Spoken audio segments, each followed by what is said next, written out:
Matthew Squirman back there. This is a special meeting of Nelson County Court for this purpose, discuss all aspects of central dispatch, including but not limited to the funding. So everything's on the table. I'm going to start out by first going to the page magistrates and media guide of the proposal that the mayor and I met last week. I believe it was last week. I lose track of time. And you know, didn't get a lot of feedback from the mayor's office on this. Basically, I was going, and I worked with the court on this, so it's not just my idea, but some ideas we put together. First, we were going to repeal the 911 fee on the landlines. That's going to happen no matter what other funding mechanism we do. We'd asked the cities to put $2 per month on the garbage bills, and I didn't get any response from the mayor on that. And plus, I'm a little concerned that that probably would not happen if we choose to do that, because of the cities, or the not city. I don't use the cities right now because we have the council here, but I speak for the mayor. I don't have faith in the mayor to allow that to happen or wants it to happen. And then I gave a proposal that would compromise and set up a new dispatch board.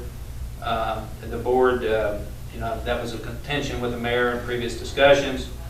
Then basically outlines, it's all self-explanatory. You have it, the agencies would report any problems they have in writing to the board. That way it's not he said, she said type of business. It's professionally done.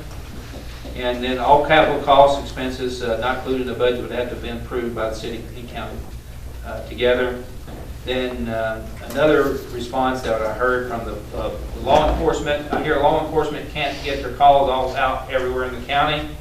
And so I proposed to John that all agencies would be responsible for their own radios, what type of radio they buy, and how they operate the radio. If they need additional tower in Bardstown, the city would handle it. If we need additional tower out in the county would handle it. But so all that being said, the key thing is that the $2 per month on the garbage bills, and again, I do not have that will happen.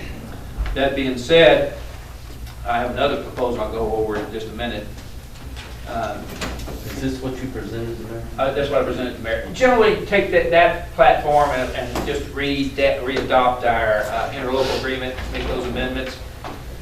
I tried to work with the utility companies, the electric companies, KU, balked on us on putting the 911 fee on their billing.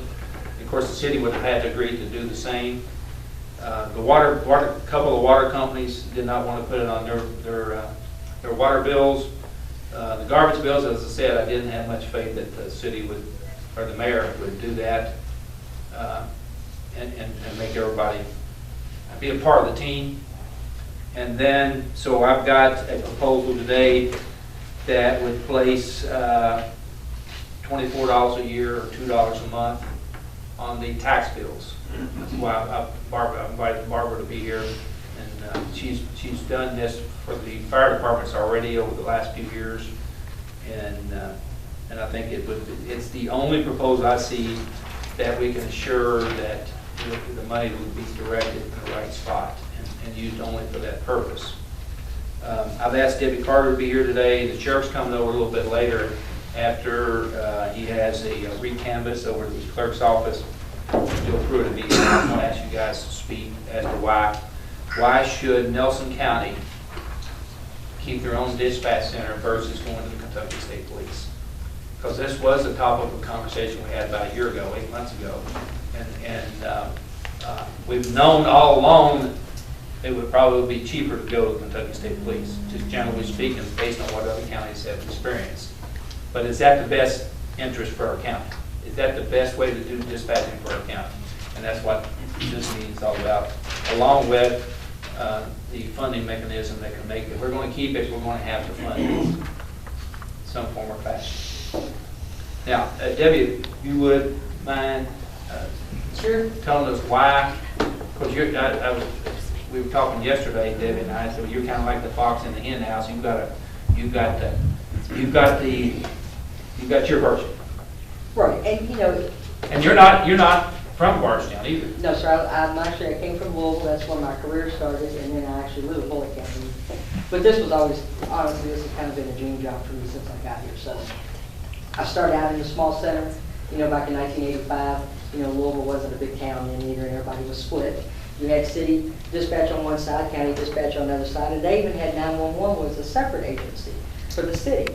So what happened back then, you know, when 911 started, it was simply caller ID. It's all it was. We thought it was awesome. You know, we got somebody's phone number. That was back in 1985. And at that time, the city, somebody in the city of Louisville would call 911 and an operator would answer the phone, do you need police, fire, EMS? And then they would farm that out to that agency because they all had their own dispatch. You had city fire, you had city EMS, and you had city police. So on the county side, which is where I worked at that time, we took the 911 call, and if it was county, then we dispatched it. So, you know, as time went on, we realized that the more that we were together, dispatchers were together, the more we could share information. So the next group that came on board for us was fire. What they did is the fire departments, there was 21 of them in Louisville at that time, not counting city, because city fire maintained their own. Those 20 suburban fire departments actually employed firemen to come into the dispatch center. They paid their salary. It's like, I think it was 6 of them, 2 on the shift back then. And they basically helped train us what we needed to know for fire. So back in those days when we first started having a computer-aided dispatcher, because prior to that, when I started there were run cards. You don't have to have a CAD. You know, let's start with that. You don't have to have it to do your business. You have to have pen and paper, and you have to have radio and a telephone. And that's what we had back all those years ago. So, but what happens is to make it more efficient, to make it record keeping. Record keeping now is huge. I mean, think about it. Recording, everything's recorded. Back then we had the big reel tapes, you know, and all that stuff. Now it's, you know, it's digital, it's quick, it's what everybody needs. So anyway, I know I kind of jump around, but that's what dispatchers do. Don't we? So yes, we do. So anyway. Then fire came on board and we started dispatching fire. So now we have police and fire. And then after that, a couple of years went by, and then EMS came into the room. So now we have police, fire, and EMS, one-stop shop.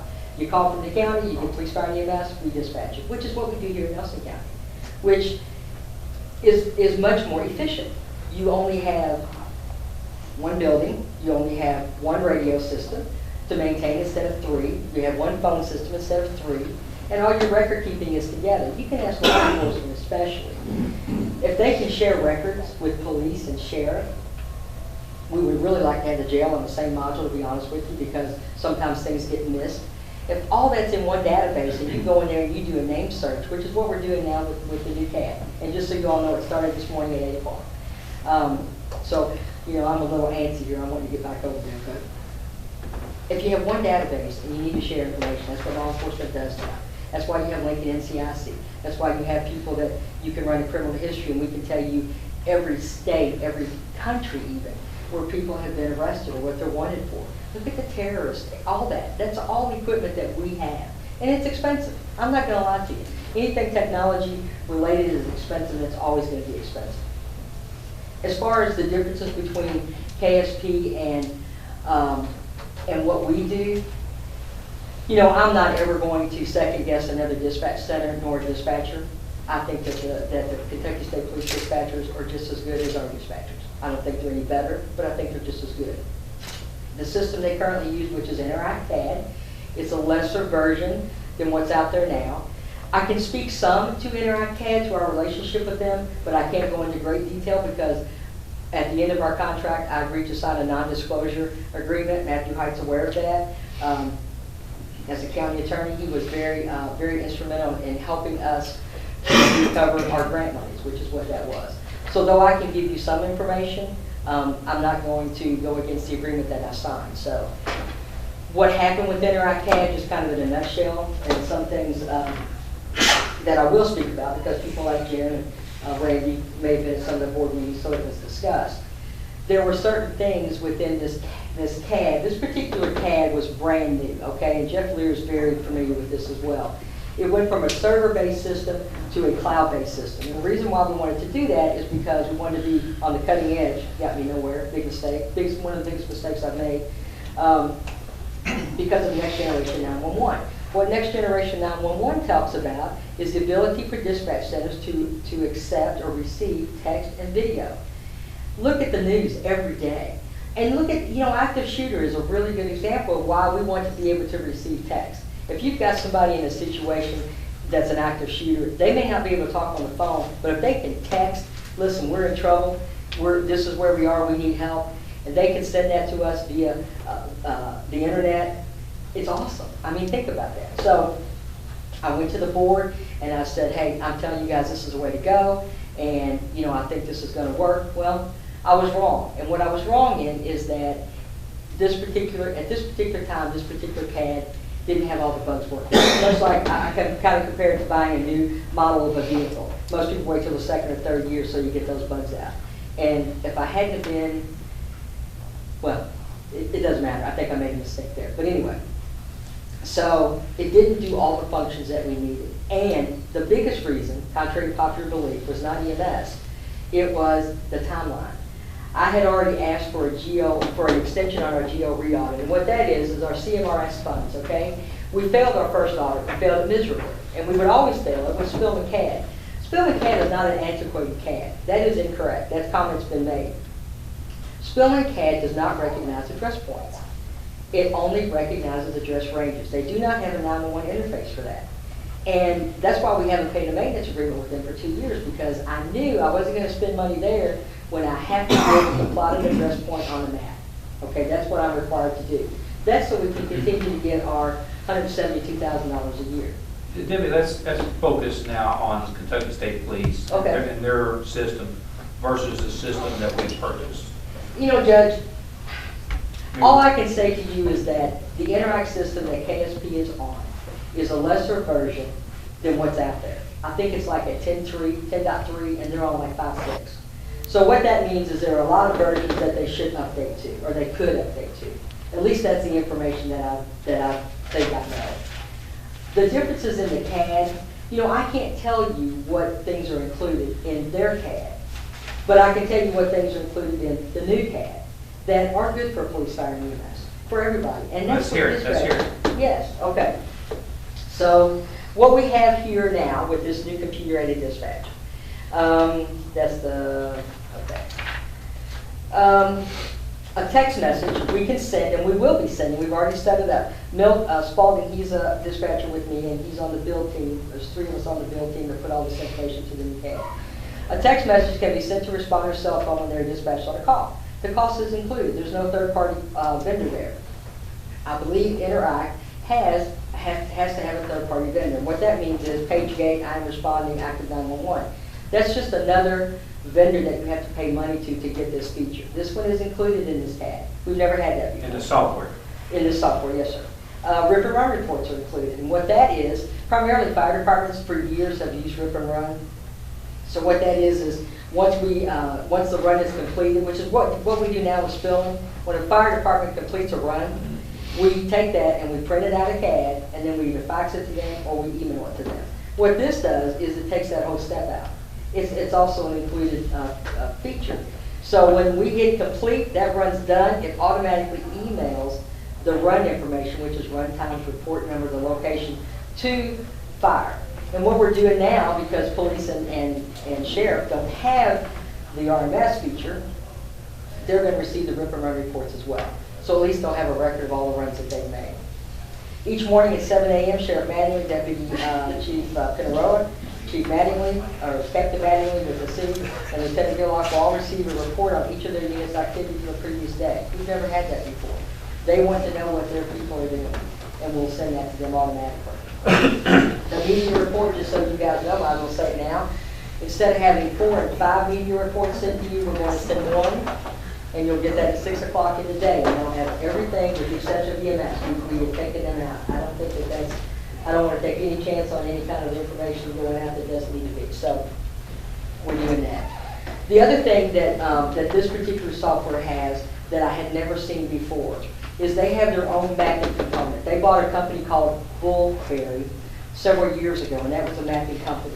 And what this is by far the best map I've ever seen in any CAD, and I've seen a lot of CADs in my lifetime. This map, we get 12 updates a year. Now, we've got Josh Kamick that started working on our map, and then we've got David Evans that's finished it. I'm telling y'all what, this is the best map you will ever see. So, we need these updates monthly, and why do we need them? Because think about it, and Judge Watts knows better than anybody how many addresses that we change, how we've been doing that. So we need to keep that map constantly updated, and we get this once a month, and it's no charge, and it's not hard to do. They technically do it remotely. David will send the files, Zerker goes in and uploads it. We don't even have to log out. Well, we have to log out to get it, but we don't have to log out to do the actual update. So the mapping, I'm telling you guys, state of the art. And not only that, if you've got mobile CAD of the police, fire, or EMS, whoever wanted to buy it, if they buy the mobile CAD, the map comes with it. With that map, it also will route you the quickest way to get there, which is another feature that the dispatchers can do now. They have, what do they call them? What's the barricade? What's that thing called? The like temporary closures. There's a name for it. Let's say, for example, we have a flash flood, and there's a little icon that says flash flood, and somebody comes on and says, hey, this roadway is blocked. We can actually take that icon and put it on that map, and then if we get a call, it will route you around that. I'm going to tell y'all what, I've never seen that happen before. Can Interact do that? Not that I'm aware of. Not that I'm aware of. What else? Okay, responder. Oh, we can also do, if you right click on that route, it will give you turn-by-turn directions. So if you've got, you know, and I don't want to bring up bad things, but several years ago when we had the services for Jason Ellis, we had KSB came in and did our, oh, sorry, bad day for that.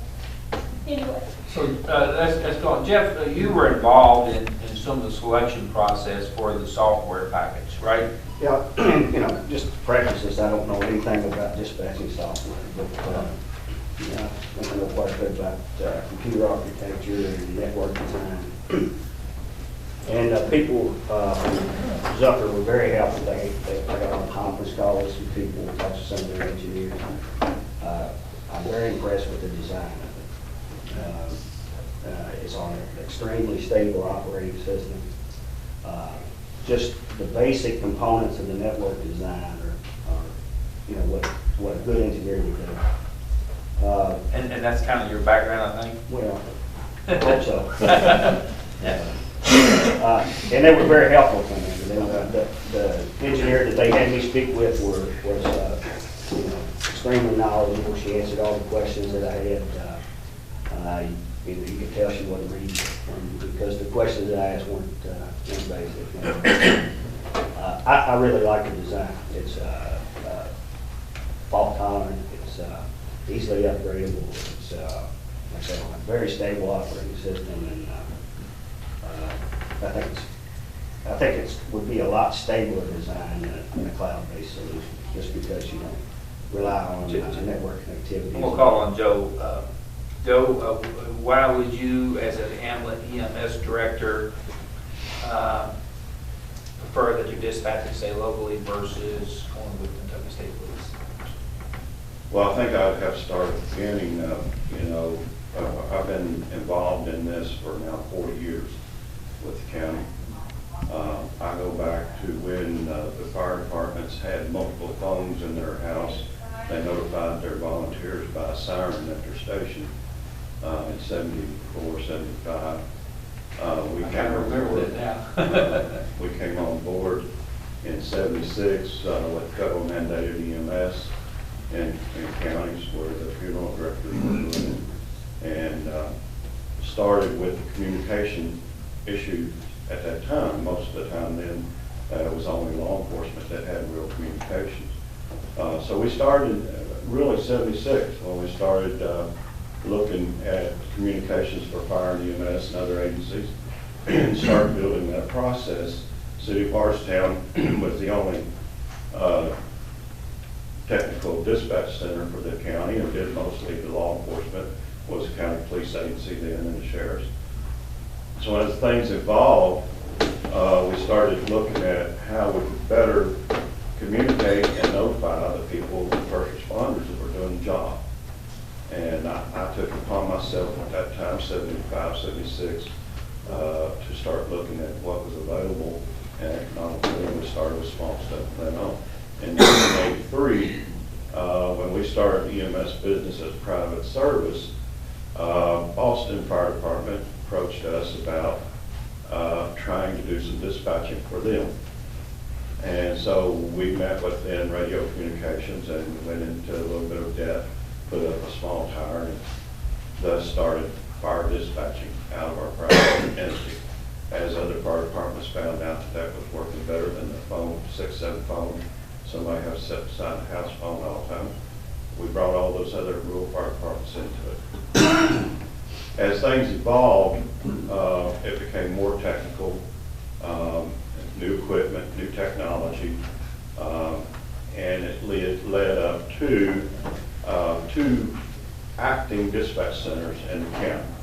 One being the PSAP at Bardstown that took then only landline 911 calls, and it showed them Annie Alley, and we were the redundant or backup dispatch center that took care of EMS and all the rural fire departments with the exception of Bardstown.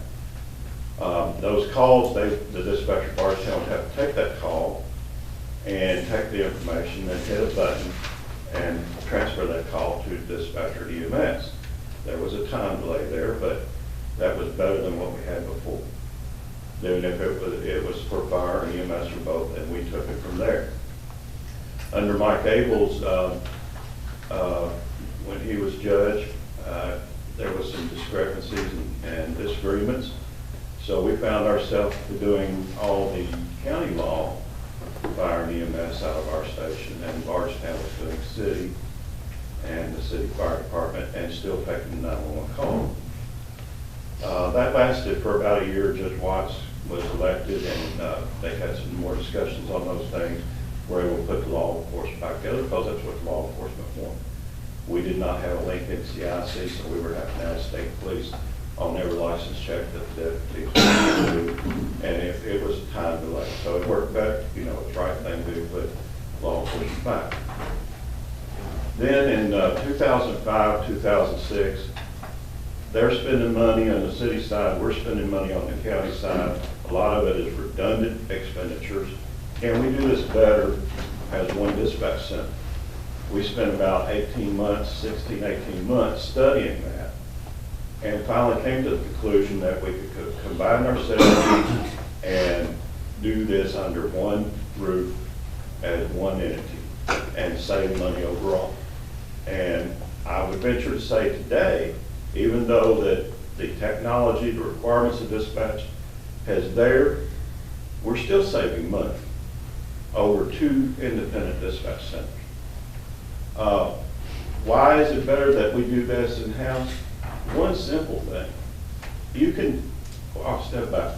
Anybody can take a 911 call from anywhere. The helicopters is a good example. There are dispatch centers in Denver, Colorado.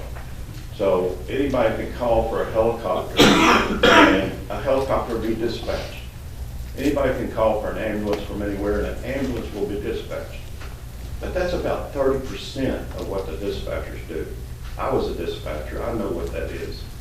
We're a public service, we're an answering service, we're a tourist information center. We're all the things that people don't realize we are as a dispatch center, other than taking a call and giving a call. After hours, you know, there was a big issue with utilities. Utilities overwhelmed our dispatch center. When we started doing it in 2007, there was a small portion of the city utilities that we did after hours and on weekends. But the utilities for the city and the cable and the internet and all the other things the city kept evolving in, throw the additional load on the dispatch center after hours and on weekends that nobody really considered. But when they needed to be doing emergency things, they're tied up on utility calls. And that led us to the decision that we can no longer handle the utility calls with the 3 dispatchers that were on duty at the dispatch center. But we still handle the public service information. You know, if I can't get an answer at Bardstown City Hall for utilities, I still call Nelson County Dispatch Center because I know they've got the number to get a hold of somebody. So all those things come into your local dispatch center, not just taking an emergency call and getting it out. For EMS, it will be detrimental. It will create a second dispatch center for me if we move to KSP, because KSP is not going to handle 60% of our calls, which are scheduled non-emergency run. So I'm going to have somebody in my office 24/7 to handle those things that KSP is not going to handle. I've talked to other counties where they've done it. They haven't done it for them. I don't know why they would do it for me. Sheriff, yes, David. Oh, sorry. Well, just real, I was thinking when Joe was talking, regardless of where the 911 calls go, let's do it two ways. Let's say all the 911 calls in the city of Bardstown go to KSP, okay? Well, that's fine unless it's a medical call, because then that call has to come back to us to dispatch. Our concern as dispatchers, and my concern as being responsible, is that's a time delay. We don't want to have that. If you do the other way, and you say all the 911 calls continue coming to our center, anything will be for Bardstown Police and Bardstown Fire, we have to call them and give them that information. Either way you go, there's going to be, taking the money out of it, either way you go, there's going to be a delay in service. Yeah, we're not talking about money, we're talking about mechanics. Well, I'm saying. Right, in this conversation. Well, what I mean by money is that the CMRS money, that comes into the wireless play. So that's an additional cost that if the city goes to KSP, that money's going to go there if they take that call. Part of that money's going to go there. So it is somewhat financially, because that increases the cost of what it actually is. Of that $170,000 of cell phone That is money, correct. a portion of that will Yes. go to But remember, the state police. our main focus is operations. Nothing will ever jeopardize our operations for the citizens or for the responders. And that's my concern. That's my biggest concern. You need to have that. We need to know what everybody's doing.